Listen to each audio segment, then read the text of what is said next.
Hi guys, today I want to talk to you about the thermal model. Thermal model of transistors and switches and so on. Before talking about the thermal model though, we have to analyze what is the dissipation, the participation power. You know that in a quadrupole, but in every device, there is the input power and the output power, with an efficiency which called we nu. So, the output power is equal to nu, which is the efficiency, times the input power. And the input power will be equal to the output power times the losses. Because the output power will be less than the input power, owing to this factor P loss.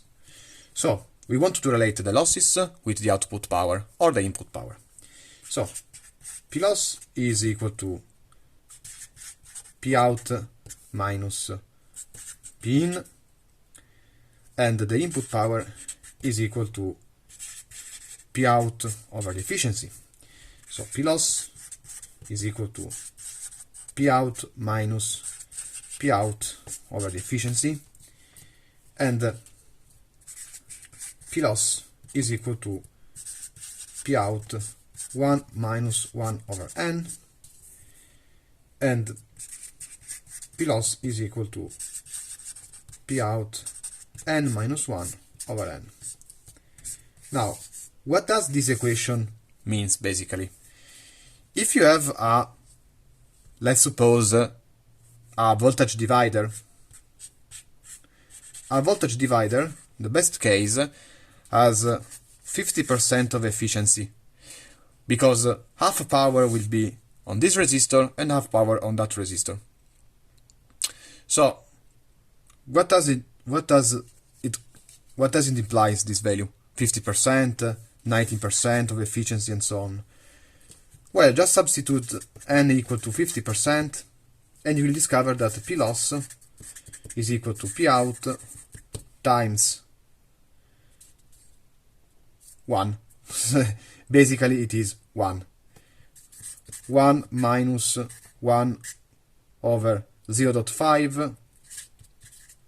So it is basically P loss equal to minus P out. So all the output power goes into the losses, and you don't want that. So for this reason, the DC-DC converters have an efficiency which is higher than 19%, even 85% of efficiency, so that you are going to reduce these dissipated losses. Now, how can you exploit this data? You can use the power loss to build a thermal model. Let's suppose that you have here the PCB. This is the PCB. This is your transistor.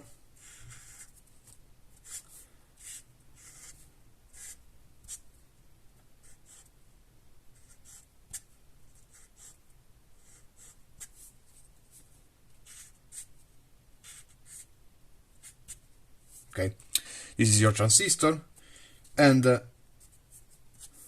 these are other straits, other layers of your PCB. So, by a thermal point of view, what is going to happen here?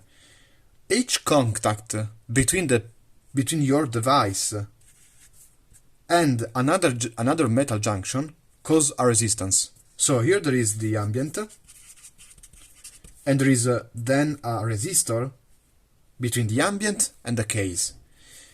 Inside there is the junction, let's call it J, and so there is a resistor, a thermal resistor between the board and the junction, the case, the PCB and the ambient, and so on. So you can go, based on the datasheet, basically, you can go forward as much as you want. Why it is working? So why this thermal model, it is working?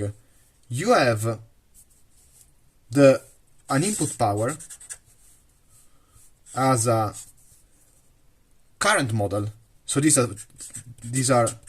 is measured in watts, and then you're going to have a lot of thermal resistor for instance R, JA, JC, this is RJA, which are measured in Celsius over watts.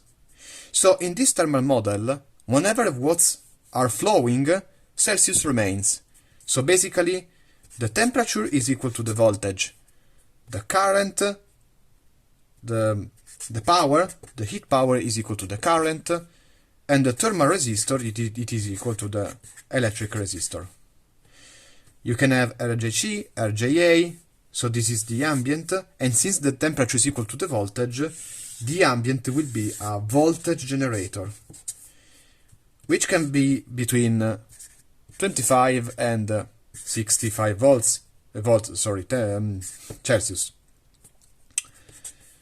You can even go forward with other resistances, for instance RJC, RJB, junction board, and now it depends on how many data the datasheet is going to give you. So, and then you close this model here, in this way.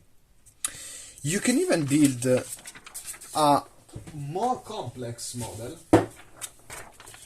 in an half-bridge configuration. For instance,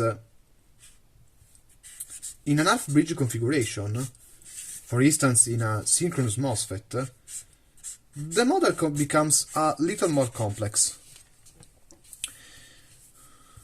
because you have two MOSFET. So again,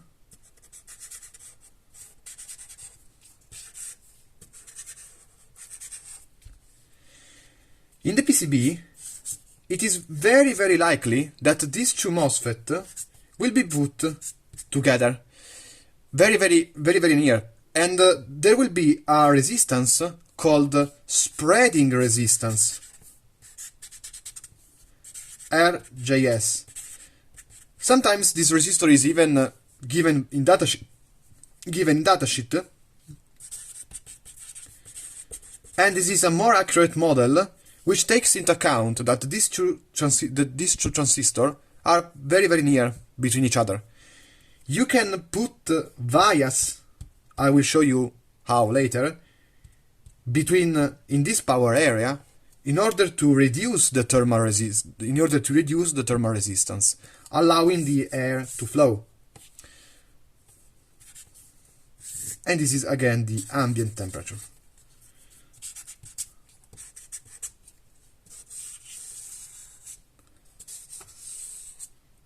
If you put an heatsink above these two,